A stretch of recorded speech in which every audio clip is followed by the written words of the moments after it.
Un tour dans l'esprit d'Ibn Badis. En étudiant de près la personnalité du Cheikh Abdelhamid Ibn Badis, on constate qu'elle est très riche et couvre quasi tous les domaines humanistes, religieux, social, moral, scientifique, intellectuel et politique. Elle nous rappelle en de nombreux points la personnalité du Cheikh de l'islam Ibn Taymiyyah, rahimahullah, sa richesse, son envergure et son audace. Il serait donc intéressant de faire un tour dans l'esprit d'Ibn Badis pour en apprendre davantage sur lui. Si une chose se dégage particulièrement de sa personnalité, c'est bien son sens du devoir et du sacrifice. Il déclare « Mes travaux scientifiques me prennent tout mon temps et je sacrifierai tout ce qui est cher pour ceux-ci. Ils gouvernent ma vie puisque je leur ai consacré toute mon existence. Sur cette base, je déclare à ses frères et à toute la nation algérienne que je ne suis pas à moi, plutôt à la nation. J'enseigne à ses enfants et je lutte en faveur de sa religion et de sa langue. Et tout ce qui me barre la route ou m'empêche d'accomplir mon devoir, je ne l'agrée pas, quand bien même ce serait dans l'intérêt de la nation.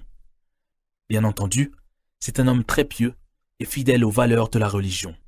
Le témoignage que nous apporte à ce sujet son élève le Cheikh Mohammed Saleh Ramadan est tout à fait parlant.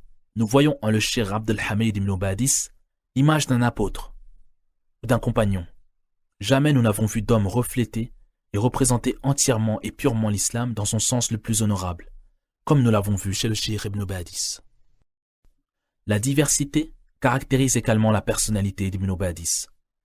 En étudiant le patrimoine culturel et scientifique de cet homme, on trouve un juriste, un exégète, un savant du hadith, un écrivain, un poète, un orateur, un historien, un journaliste, un homme politique et au-dessus de tout cela, on trouve Ibn Badis, le grand réformateur.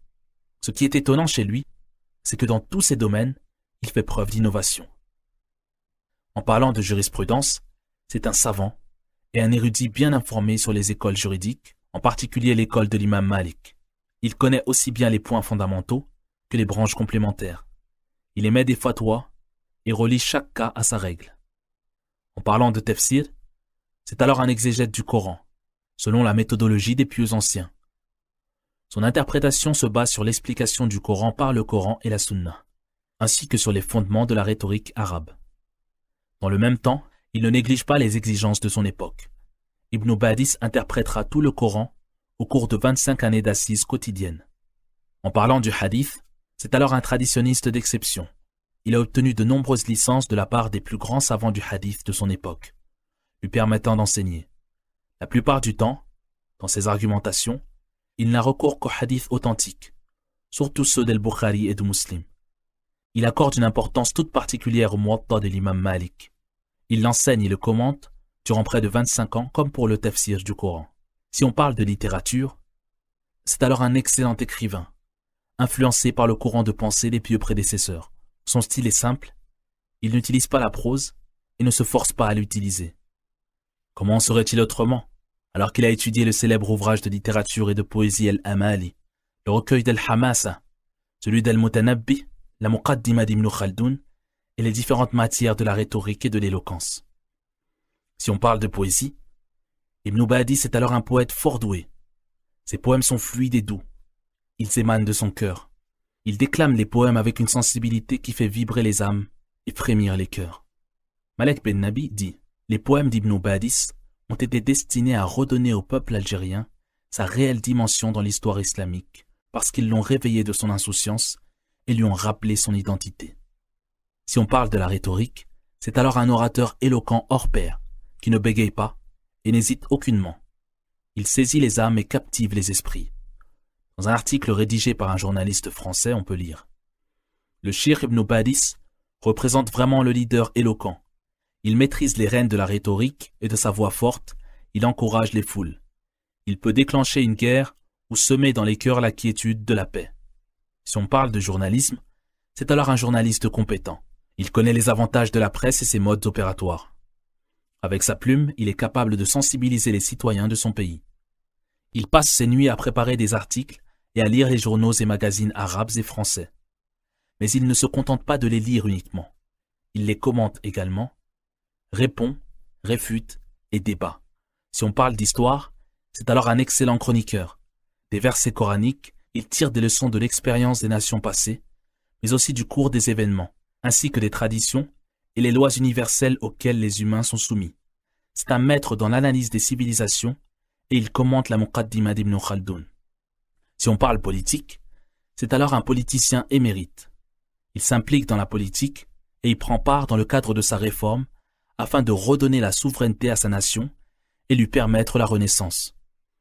Dans ses assemblées politiques, il réussit à étourdir la France dans ses discours. Il réussit à être une inspiration pour la révolution algérienne. Puis, au-delà de sa dimension religieuse, Ibn Badis est profondément un humaniste.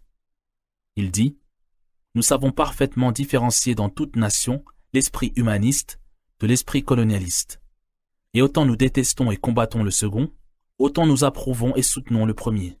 Ceci parce que nous sommes profondément convaincus que l'esprit colonialiste est à la base de tous les maux du monde et que tout bienfait à l'humanité provient de l'esprit humaniste. » Mais Ibn Badis sait aussi se montrer ferme dans ses positions et implacable contre le colonialisme français.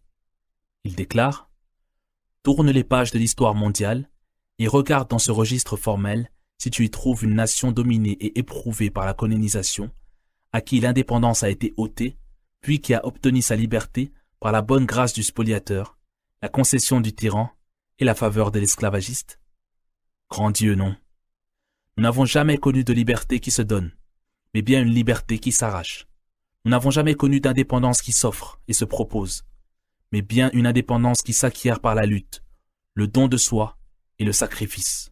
Nous n'avons jamais vu l'histoire inscrire dans ses pages des instants de déception pour le résistant, mais nous l'avons vu le faire pour le mendiant.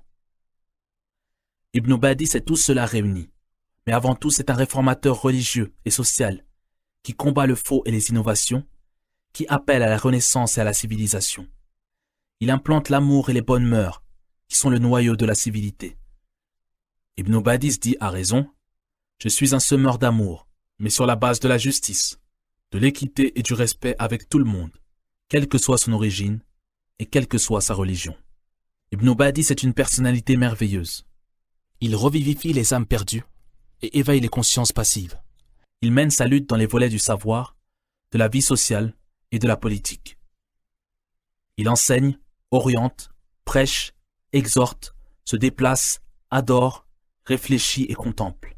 Il est sans cesse préoccupé de jour comme de nuit. Il n'épargne ni sa personne, ni son corps. Il déclare « Mes travaux scientifiques me prennent tout mon temps et je sacrifierai tout ce qui est cher pour ceux-ci. Ils gouvernent ma vie puisque je leur ai consacré toute mon existence. » Il a donc consacré toute sa vie à Allah. Il poursuit en disant « Je déclare à ses frères et à toute la nation algérienne que je ne suis pas à moi mais plutôt à la nation. J'enseigne à ses enfants et je lutte en faveur de sa religion et de sa langue. Et tout ce qui me barre la route ou m'empêche d'accomplir mon devoir, je ne l'agrée pas, quand bien même ce serait dans l'intérêt de la nation. Puisse Allah faire miséricorde à cet homme incroyable, à ce héros pacifique.